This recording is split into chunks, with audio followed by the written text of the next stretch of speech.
Hello అండి. Welcome to yours Anisha. ఈరోజు మన కిచెన్లో ఎంతో టేస్టీగా క్రీమీగా ఉండే ఎగ్ లబాబ్దార్ రెసిపీ ఎలా చేసుకోవాలో చూసేద్దాం. పేరు చాలా కొత్తగా ఉంది కదా, కానీ రెసిపీ మాత్రం చాలా ఈజీ అండి. ఇంకా లేట్ చేయకుండా ఎగ్ లబాబ్దార్ కావాల్సిన ఇంగ్రీడియంట్స్ ఏంటో చూసేద్దాం. ఎగ్స్, ఆనియన్స్, టొమాటోస్, పచ్చిమిర్చి, అల్లం వెల్లుల్లి పేస్ట్, కొత్తిమీర. ఇంగ్రీడియంట్స్ ఏంటో చూసేసాం కదా, ఇంకా వీడియోలోకి వెళ్ళిపోదాం, వచ్చేయండి. ముందుగా స్టవ్ ఆన్ చేసి ప్యాన్లో 3 to 4 టేబుల్ స్పూన్స్ ఆయిల్ వేసుకోవాలి. ఆయిల్ వేడెక్కిన తర్వాత ఇందులో 1 టేబుల్ స్పూన్ జీలకర్ర, అలాగే పచ్చిమిర్చి వేసుకొని ఫ్రై చేసుకోవాలి.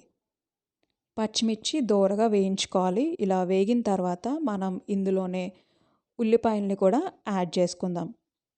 నేను ఇక్కడ 2 పెద్ద సైజు ఉల్లిపాయల్ని చిన్న ముక్కలుగా కట్ చేసుకుని వేసుకుంటున్నాను. చిన్న సైజు అయితే ఒక 3 ఉల్లిపాయల వరకు సరిపోతాయి. ఇలా ఉల్లిపాయలు వేగుతున్నప్పుడే మనం సాల్ట్ కూడా యాడ్ చేసుకుందాం.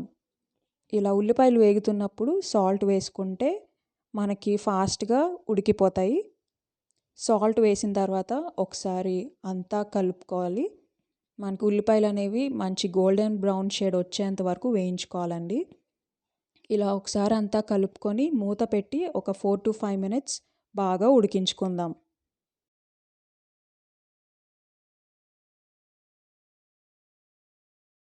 చూసారు కదా, ఇలా గోల్డెన్ బ్రౌన్ వచ్చేంత వరకు ఉడికించుకున్న తర్వాత ఒకసారి అంతా కలుపుకొని మనం ఇందులో ఒక 2 టేబుల్ స్పూన్స్ అల్లం వెల్లుల్లి పేస్ట్ వేసుకుందాం.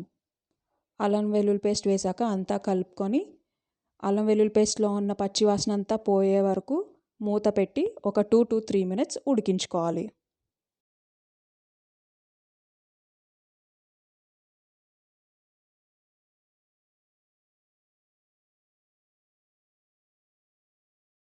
మనకి అల్లం వెల్లుల్లి పేస్ట్లో ఉన్న పచ్చివాసన పోయాక మనం ఇందులోనే ముందుగా కట్ చేసి ఉంచుకున్న టొమాటో ముక్కల్ని కూడా యాడ్ చేసుకుందాం.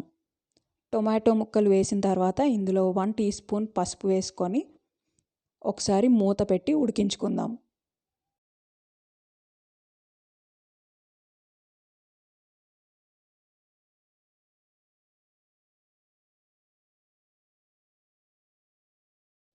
టొమాటో ముక్కలు, పసుపు, ఉల్లిపాయ పేస్ట్ అంతా ఒకసారి కలిసేలాగా మనం బాగా మిక్స్ చేసుకోవాలి. ఈ టొమాటో ముక్కలు అనేవి బాగా మెత్తబడేంత వరకు మనం మూత పెట్టి ఒక 3 to 4 మినిట్స్ బాగా ఉడికించుకుందాం. ఇలా టొమాటో ముక్కలు అంతా మెత్తబడి పేస్ట్లా అయిన తర్వాత మనం ఇందులో 1 table spoon garam masala, 2 table spoons ధనియాల పొడి, అలాగే 3 టేబుల్ స్పూన్స్ కారం యాడ్ చేసుకుందాం. ఈ మసాలా పౌడర్లన్నీ మనకి గ్రేవీలో కలిసేలాగా బాగా మిక్స్ చేసుకొని ఫ్రై చేసుకుందాం.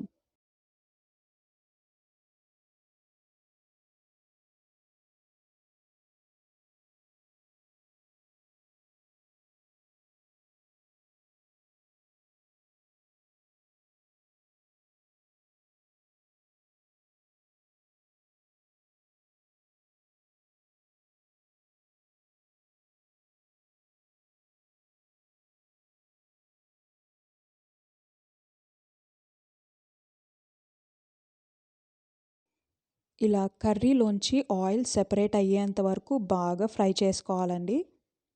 ఒకసారి ఈ పేస్ట్ అంతటిని ఒకసారి కలుపుకొని మనకి గ్రేవీకి సరిపడా వాటర్ని యాడ్ చేసుకోవాలి.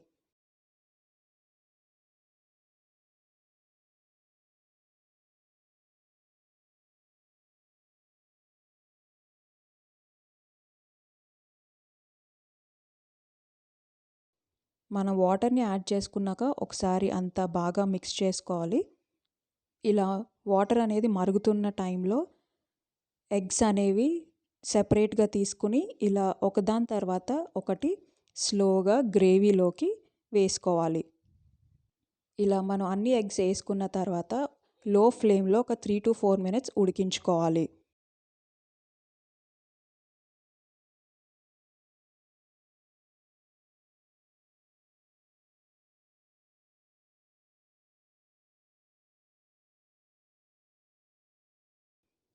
మనకి ఇలా ఎగ్స్ అనేవి కొంచెం ఫ్రై అయిన తర్వాత మనకి ప్రతి ఎగ్ని ఇలా సెపరేట్ చేసుకుంటూ కింద నుంచి కట్ చేసుకుంటూ ఉండాలి.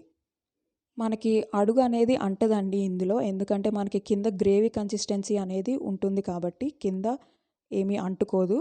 మనం పీసెస్ అన్నీ ఇలా సెపరేట్ చేసిన తర్వాత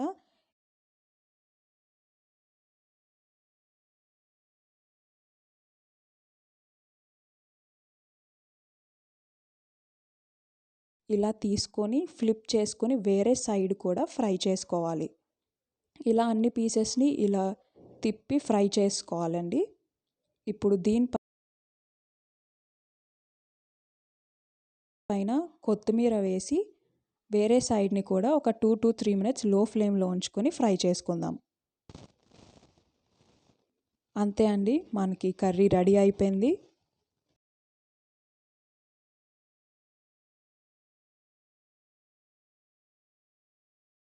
ఇంకా సర్వింగ్ బౌల్లోకి సర్వ్ చేసుకోవడమే. అంతే అండి, tasty creamy egg lababdar curry ready అయిపోయినట్టే. ఇది మీరు రైస్లోకి కానీ చపాతీలోకి కానీ చాలా బాగుంటుంది. ఈ రెసిపీని మీరు కూడా ట్రై చేసి ఎలా వచ్చిందో మాకు కామెంట్ చేసి చెప్పండి.